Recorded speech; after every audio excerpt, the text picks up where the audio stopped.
Hoy quiero hablar de algo que creo que lo cambia todo en esta guerra. Y cuando digo todo, lo digo en serio, porque hasta ahora la mayoría de la gente ha operado bajo una suposición muy concreta, que Irán está librando esta guerra solo, aislado, rodeado, superado en fuerzas, sorprendido por la velocidad y la magnitud de lo que ha ocurrido. Pero esa suposición ya está completamente obsoleta, completamente equivocada, porque Irán ya no está solo. Yemen acaba de entrar en esta guerra, y no de forma simbólica, no políticamente, no con declaraciones de solidaridad ni gestos diplomáticos. Lo ha hecho militarmente. El movimiento Houthi, que controla efectivamente las partes más estratégicas de Yemen, ha lanzado uno de los ataques más grandes de su historia, y esto cambia toda la geometría del conflicto. Permítanme explicar por qué esto importa tanto. Yemen se sienta sobre uno de los pasos marítimos más importantes del mundo entero, el estrecho de Bab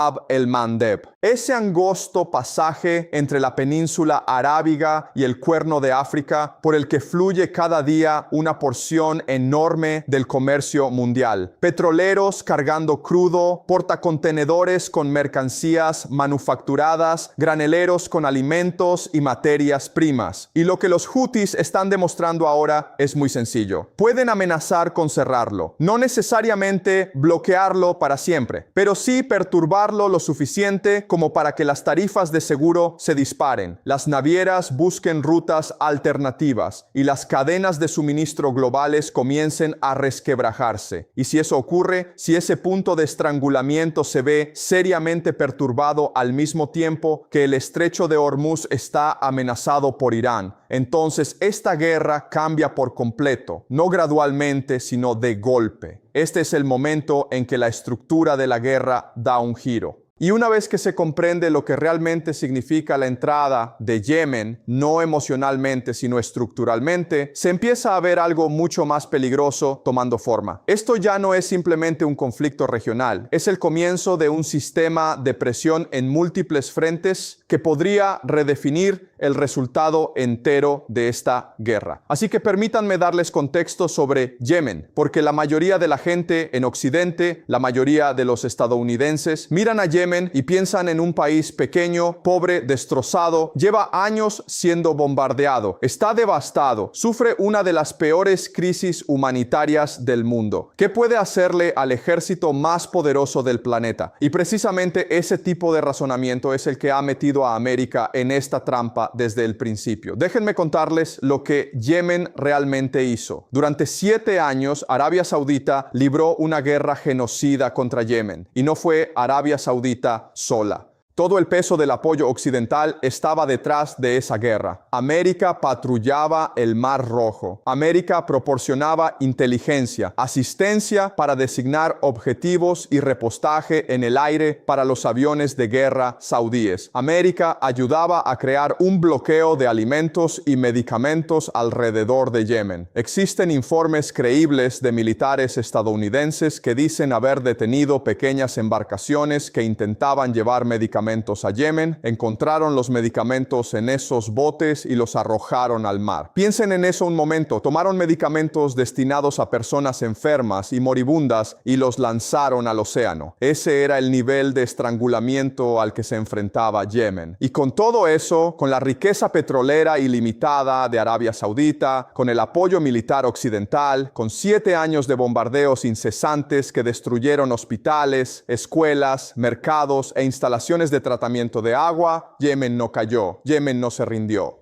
Y lo que finalmente forzó un alto al fuego no fue Yemen dándose por vencido. Lo que forzó el alto al fuego fue que Yemen golpeó las instalaciones de petróleo y gas saudíes de manera tan eficaz, tan precisa y tan dolorosa que Arabia Saudita simplemente no pudo continuar. Yemen ganó esa guerra. Un país pequeño, pobre, bloqueado y hambriento derrotó a Arabia Saudita y obligó a América a declarar victoria y marcharse. aliarse. Ese es quien acaba de entrar en esta guerra. Y esto es lo que necesitan entender sobre el Yemen de hoy comparado con el Yemen de hace 7 años. Yemen ha pasado esos años cada día desarrollando sus capacidades militares. Igual que Irán pasó 25 años preparándose para este conflicto exacto, igual que Hezbollah pasó años reconstruyéndose después de cada ataque israelí. Occidente tiene un patrón consistente de subestimar a estas fuerzas y luego quedarse atónito cuando actúan muy por encima de cualquier predicción. Lo vimos con Hezbollah.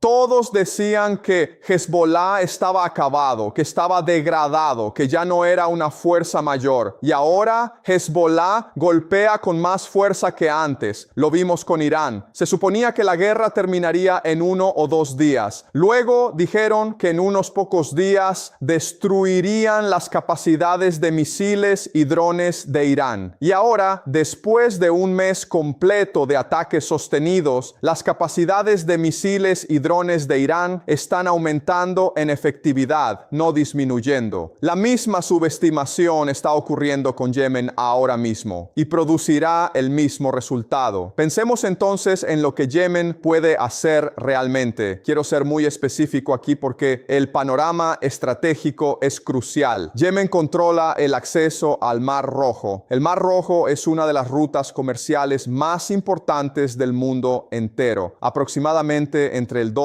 y el 15% de todo el comercio global pasa por él. Si Yemen cierra el Mar Rojo y tiene la capacidad demostrada para hacerlo mediante misiles antibuque, minas navales, drones y lanchas de ataque rápido, entonces no solo se tiene el estrecho de Hormuz amenazado por Irán, ahora se tienen 2 puntos críticos del comercio mundial bajo amenaza simultánea. El estrecho de Hormuz al este, el Mar Rojo al oeste, 2 puntos de estrangulamiento, 2 frentes, una sola trampa. Pero va incluso más allá de las rutas comerciales. Yemen puede golpear directamente las instalaciones petrolíferas saudíes. Ya lo ha hecho antes, con gran efectividad, con drones y misiles de crucero que atravesaron las defensas aéreas estadounidenses y saudíes. Y si Yemen vuelve a golpear esas instalaciones, las exportaciones saudíes de petróleo se detienen. Combinen eso con Irán controlando el estrecho de Hormuz, amenazando con cerrarlo o simplemente haciéndolo demasiado peligroso para el tránsito, y lo que se obtiene es un escenario donde el suministro mundial de petróleo recibe golpes desde múltiples direcciones al mismo tiempo. Ya estamos escuchando de analistas financieros serios que el petróleo a $150 por barril es posible si esto continúa. Algunos dicen $200. Piensen en lo que eso significa para la economía global. Piensen en lo que significa para América, una economía sostenida por energía barata e inversiones de los estados del Golfo. Cuando la energía ya no es barata y los estados del Golfo ya no son estables, ese sistema entero queda sometido a una tensión enorme. Y luego hay una dimensión más del papel de Yemen que casi nadie está discutiendo. Yemen podría entrar en Arabia Saudita desde el suroeste. Yemen comparte una larga y porosa frontera con Arabia Saudita. Y Arabia Saudita, seré muy directo al respecto, no sabe combatir. 7 años de guerra contra Yemen lo demostraron de manera concluyente. A pesar de su enorme riqueza, a pesar de sus armas estadounidenses, a pesar de su superioridad aérea total, Arabia Saudita no pudo derrotar a un país bloqueado y hambriento. Su ejército fue humillado repetidamente. Sus ciudades fueron golpeadas. Su economía fue dañada. Y ahora, con las fuerzas de resistencia iraquíes amenazando desde el norte, con Irán amenazando desde el este a través del Golfo Pérsico y con Yemen amenazando desde el sur, toda la península arábiga está en juego. Piensen en esto detenidamente porque llega al corazón de lo que significa estratégicamente una trampa de múltiples frentes. Si América está combatiendo a Irán en el Golfo Pérsico y Yemen está amenazando el Mar Rojo y las fuerzas de resistencia de Irak están golpeando bases estadounidenses, cosa que ya están haciendo casi a diario, ¿cuántos frentes puede combatir simultáneamente incluso el ejército más poderoso del mundo? ¿A dónde envía América sus misiles interceptores? Tiene un número limitado de interceptores. Ya lo sabemos por declaraciones públicas y por los cálculos de conflictos anteriores. Ya hemos discutido cómo un solo misil balístico iraní está siendo apuntado por 11 interceptores estadounidenses, todos los cuales han fallado según múltiples informes. Los interceptores cuestan entre 3 y 10 millones de dólares cada uno. Los misiles de Irán cuestan mucho menos. Los drones de Irán cuestan alrededor de $50,000. Las armas de Yemen son igualmente baratas. Y ahora se tiene a Yemen disparando desde el oeste, a Irán disparando desde el este y a la resistencia iraquí disparando desde el norte. Cada misil que América dispara contra Yemen es un misil que no puede disparar contra Irán. Cada interceptor usado en el Mar Rojo es un interceptor que falta en el Golfo Pérsico. Cada dólar gastado en múltiples frentes acelera la insostenibilidad financiera de toda esta guerra. Esta es la trampa y América caminó directamente hacia ella. Ahora quiero hablar de algo muy importante que la mayoría de la gente está ignorando, lo que realmente está ocurriendo en el campo de batalla más allá de lo que los medios de comunicación convencionales están reportando. América ha perdido sistemas de radar terrestres en la región. Ahora depende mucho más del radar aerotransportado, los llamados aviones AWACS, aviones de vigilancia que vuelan sobre el campo de batalla y proporcionan cobertura de radar para todas las operaciones aéreas.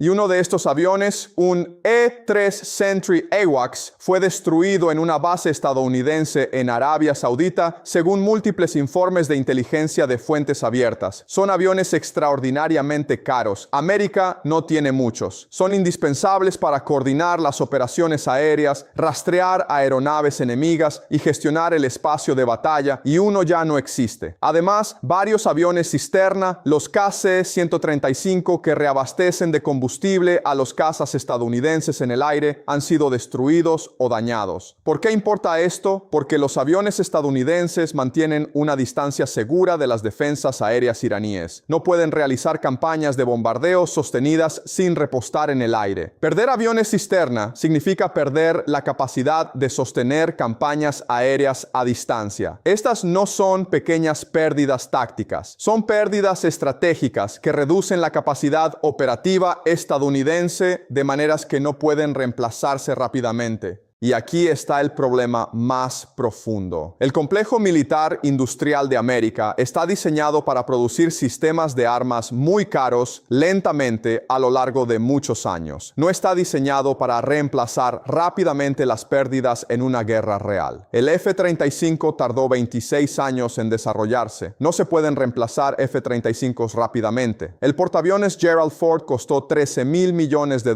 y tardó años en construirse. Irán, por otro lado, está produciendo drones en fábricas dispersas y descentralizadas por todo el país. No se pueden destruir todas y cada una cuesta $50,000. Las matemáticas de este intercambio son devastadoras para América con el tiempo. Y ahora Yemen añade otra capa de desgaste a los recursos y las reservas de interceptores estadounidenses. Abordemos directamente la cuestión de las tropas terrestres porque se está discutiendo seriamente en círculos estratégicos y quiero dar un análisis honesto. Sabemos que miles de marines estadounidenses se dirigen a la región. El secretario de Defensa se ha negado a descartar una invasión terrestre y los Emiratos Árabes Unidos han estado haciendo declaraciones sobre reclamar 3 islas iraníes en el estrecho de Hormuz que Irán ha controlado desde 1971. ¿Está planeando América una operación terrestre? ¿Y qué significaría eso realmente? La realidad estratégica es la siguiente. Las fuerzas terrestres estadounidenses probablemente podrían tomar esas islas inicialmente. Probablemente podrían tomar cierto territorio costero con una potencia de fuego abrumadora. Pero aquí está la pregunta que nadie en la estrategia estadounidense parece hacerse en serio. ¿Qué ocurre después? Irán ha estado planeando una invasión terrestre durante 25 años. No meses, no años, sino 25 años. Tienen bases militares subterráneas dentro de cadenas montañosas que América aún no ha localizado. Los ataques de misiles y drones que hemos visto hasta ahora, por impresionantes que hayan sido, provienen de un grupo específico de bases subterráneas cerca de la costa. Hay muchas otras bases subterráneas más adentro del territorio iraní, dentro de las montañas Zagros, dentro de las montañas Alborz, que aún no han sido activadas. América va a descubrir esas bases cuando sus fuerzas terrestres entren en territorio iraní. Irán tiene sistemas de armas, misiles,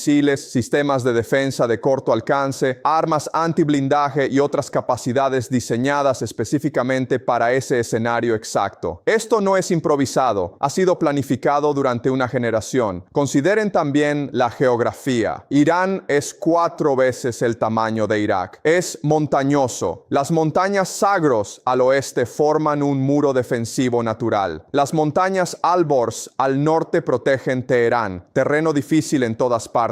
Cuando América invadió Irak por segunda vez, Irak era un país quebrado con un gobierno impopular. Su ejército había sido degradado por años de sanciones y la imposición continua de zonas de exclusión aérea. El terreno era desierto llano y América aún así necesitó cientos de miles de soldados, blindados pesados y la cooperación de todos los países de la región para lograrlo. Irán no se parece en nada a Irak, simplemente no hay comparación posible. Pero aquí está la dimensión más peligrosa del escenario de tropas terrestres. Si América envía fuerzas terrestres a Irán, ¿qué impide que Irán y la resistencia iraquí muevan sus fuerzas hacia Kuwait y Arabia Saudita simultáneamente? ¿Qué impide que Yemen entre en Arabia Saudita desde el sur al mismo tiempo? Si eso ocurre, si Irán e Irak avanzan hacia Kuwait y el norte de Arabia Saudita y Yemen empuja desde el suroeste, las fuerzas estadounidenses en el Golfo podrían quedar flanqueadas. Las bases desde las que operan podrían verse amenazadas. Los países que albergan esas bases podrían desmoronarse en el caos. Y entonces, ¿a dónde se retira América? Esta es la trampa dentro de la trampa. Cualquier escalada por parte de América crea las condiciones para una contraescalada que amenaza toda la posición estadounidense en Oriente Medio. No solo en Irán, sino en todas partes. Ahora quiero hablar de la resiliencia, porque este es el aspecto más consistentemente incomprendido de esta guerra por los analistas occidentales. El argumento estadounidense va más o menos así. Estamos matando líderes iraníes. Estamos bombardeando objetivos económicos iraníes. Estamos creando dificultades para la población civil iraní. Eventualmente la presión forzará un colapso. Eventualmente se romperán. Este argumento revela una incomprensión fundamental de lo que realmente está ocurriendo dentro de Irán. Permítanme contarles lo que está pasando en las calles de Teherán ahora mismo. Hay bombardeos intensos, bombardeos en alfombra algunas noches, y la respuesta del pueblo iraní es salir a las calles por millones, agitando banderas, cantando, no con miedo, no con desesperación, sino con desafío. Mujeres caminando solas por Teherán a la 1 de la mañana. Concentraciones en múltiples barrios simultáneamente. Personas cantando música revolucionaria después de una noche de bombardeos. Esta no es una población al borde del colapso. Esta es una población que entiende profundamente, existencialmente, que esta es una guerra por su supervivencia. Y esta resiliencia tiene raíces que van mucho más profundas que la política. Cuando Irán estuvo temporalmente sin líder supremo durante una semana completa al comienzo del conflicto, el país no se hundió en el caos. Las fuerzas armadas siguieron combatiendo. El gobierno siguió funcionando. El pueblo siguió saliendo a las calles. Una civilización de 3000 años no colapsa porque su líder sea atacado. Se adapta, continúa, absorbe el golpe y contraataca. Lo vimos a lo largo de la historia persa. Alejandro llegó y conquistó, pero la civilización persa lo absorbió. Roma combatió durante 300 años y nunca ganó. Los mongoles conquistaron y se volvieron persas ellos mismos, cada vez que la civilización persa absorbió al invasor y continuó. Y Yemen ha mostrado la misma resiliencia. 7 años de guerra genocida, un bloqueo de alimentos y medicamentos, y Yemen no se rompió. Salió de esa guerra más fuerte de lo que entró. La misma dinámica está en juego ahora. Cada bomba bomba que cae sobre civiles iraníes o yemeníes no debilita la resistencia, la profundiza, la unifica, le da más autoridad moral a los ojos del mundo. Y el mundo está observando. Personas de todo el mundo, incluidas muchas en la propia América, están apoyando a Irán y Yemen en esta guerra. Esto es extraordinario. Nunca había ocurrido antes en un conflicto militar estadounidense. No en Vietnam, no en Irak, no en Afganistán. Y eso les dice todo sobre quién está ganando la dimensión narrativa de esta guerra.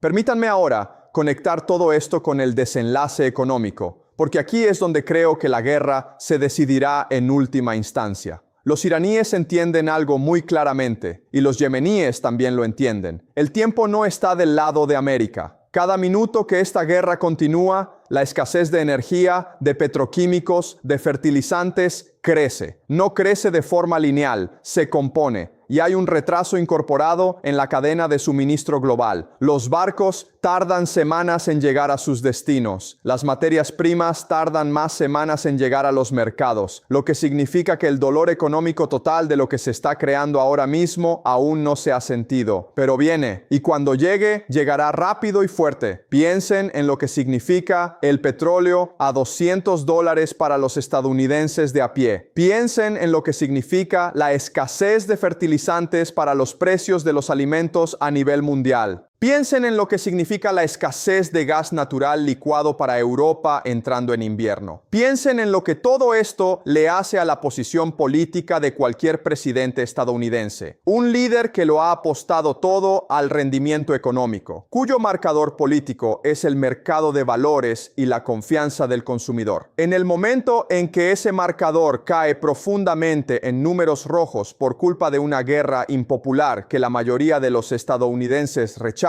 la voluntad política para esta guerra se derrumba. Y esta es la estrategia de Irán. Esta es la estrategia de Yemen. No están intentando derrotar a América militarmente en una sola batalla decisiva. Saben que eso es imposible. Están haciendo que el costo de continuar esta guerra sea económica y políticamente imposible de sostener. Están siguiendo una estrategia tan antigua como la guerra misma: sangrar al imperio, hacer que quedarse sea más costoso que irse, y luego esperar a que el imperio tome la decisión racional. Las demandas de Irán, cuando finalmente llegue un acuerdo, serán firmes. Las bases militares estadounidenses en el Golfo no pueden seguir sirviendo como plataformas para atacar a Irán. Los aliados de Irán, Yemen, Líbano, el pueblo palestino, Irak, deben estar incluidos en cualquier acuerdo. Las sanciones económicas que han estrangulado a Irán durante décadas deben terminar de manera permanente. Estas no son demandas irrazonables de una civilización que acaba de sobrevivir un asalto existencial. Son las condiciones mínimas para un Oriente Medio estable en el futuro. Permítanme entonces darles el panorama completo, el marco completo. La entrada de Yemen en esta guerra no es simplemente una escalada militar, es el cierre de la trampa estratégica. Antes de que Yemen entrara, América se enfrentaba a un enemigo determinado que controlaba un punto crítico de estrangulamiento. Ahora se enfrenta a un eje que va desde Irán hasta Irak, hasta Líbano, hasta Yemen, que controla o amenaza ambos puntos críticos de la energía y el comercio mundiales simultáneamente. Ese eje tiene dominancia de escalada en todos los niveles. Ese eje tiene la voluntad, la unidad y la determinación de las que América carece en este conflicto. Ese eje ha estado preparándose para este escenario exacto durante años, en algunos casos durante décadas. América entró en esta guerra con arrogancia, con la suposición de que su poder militar y económico sería suficiente para forzar una rendición rápida. No planeó que Irán contraatacara, no planeó que Yemen entrara, no planeó la economía de dos puntos de estrangulamiento cerrados, no planeó las consecuencias políticas de una guerra que la mayoría de su propia población rechaza. Cada día que esta guerra continúa, la trampa se aprieta. Cada misil disparado, cada interceptor usado, cada dron que logra su objetivo le cuesta a América más de lo que le cuesta al otro lado. Cada barril de petróleo que no fluye por el estrecho de Hormuz o el Mar Rojo aumenta la presión económica global, que eventualmente forzará un ajuste de cuentas político dentro de América. La pregunta no es si América tendrá que encontrar una salida de esta guerra. La pregunta es cuánto tiempo tarda y cuánto cuesta antes de que esa salida sea hallada. Y esa salida, cuando llegue, no tendrá aspecto de victoria. Tendrá el aspecto de lo que es. El momento en que el imperio americano, sobreextendido y demasiado confiado, cometió su último error crítico en Oriente Medio. El momento en que la trampa de múltiples frentes se cerró. El momento en que Yemen entró en la guerra y lo cambió todo. Esto no es profecía, es análisis estructural. Es la teoría de juegos aplicada a los patrones históricos que hemos estudiado. Reflexionen cuidadosamente sobre este marco. Cuestiónenlo. Pruébenlo contra lo que están viendo en las noticias. Lo más importante es nunca aceptar ningún análisis sin pensar críticamente sobre la evidencia. Pero si este marco es correcto, entonces estamos siendo testigos de un punto de inflexión histórico, no solo para Oriente Medio, sino para el orden global entero. La historia no miente. Y ahora mismo